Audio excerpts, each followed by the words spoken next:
Des visages de policiers, plus ou moins identifiables, collés dans les rues de Paris.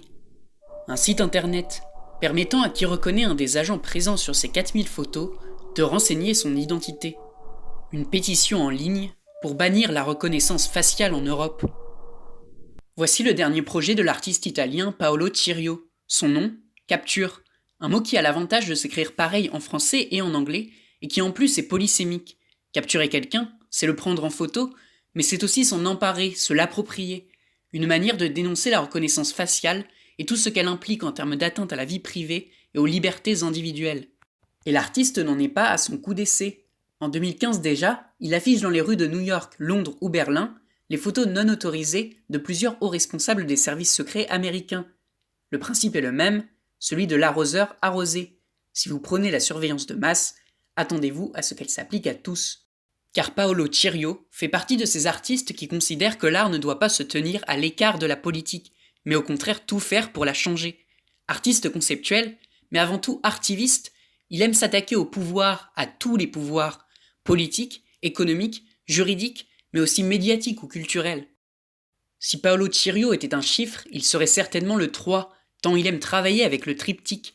Pour une œuvre de street art, il crée de faux logos de marque qui ressemblent étrangement à des symboles de régimes totalitaires, dénonçant ainsi la place prise par les multinationales dans notre société capitaliste. Quelques années plus tard, il croise les portraits de chefs de guerre d'Al-Qaïda avec des méchants de chez Disney, mettant en exergue le discours médiatique sur le terrorisme. Enfin, dans une œuvre intitulée Structure d'une société ouverte, il jette les bases d'une société idéale, une utopie, dans laquelle des algorithmes organiseraient la politique, l'économie et la culture dans une perspective égalitaire et démocratique. Mais le terrain de jeu préféré de Paolo Cirio, c'est bien sûr Internet.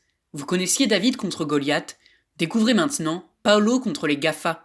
Avec Alessandro Ludovico et Uber Morgan, Paolo Cirio a notamment piraté la régie publicitaire de Google ou encore Amazon, en revendiquant à chaque fois un geste artistique, puisqu'il investit ensuite les musées pour y présenter ses faits d'armes. Google se mangera lui-même et Amazon Noir sont les deux premiers volets d'une trilogie sur le piratage du monopole des géants du numérique qui s'est achevée en 2011 avec Face à Facebook. Pour cette œuvre, Cirio et Ludovico ont récupéré 1 million de photos de profils d'utilisateurs du réseau social pour les mettre en ligne sur un site de rencontre fictif afin de dénoncer l'usage que fait Facebook de nos données personnelles. Dans la même optique, l'année suivante, Paolo Cirio commence à imprimer en taille réelle des silhouettes d'inconnus trouvées sur Google Street View pour aller les coller à l'emplacement exact où ils ont été capturés, à Londres, Paris ou Hong Kong, histoire de nous rappeler que même dans la rue, notre image ne nous appartient plus. Mais pour parvenir à ses fins, il arrive parfois que Paolo Cirio flirte avec l'illégalité, comme lorsqu'il rend public la liste de plus de 200 000 compagnies qui pratiquent l'évasion fiscale aux îles Caïmans, ou qu'il partage gratuitement sur un site internet et dans un journal factice les articles de 3 grands quotidiens américains au nom du droit à être informé. Dans la lignée de la désobéissance civile, Paolo Cirio pratique le hacking éthique. S'il s'adonne au piratage informatique, ce n'est qu'en vue de réaliser le bien commun.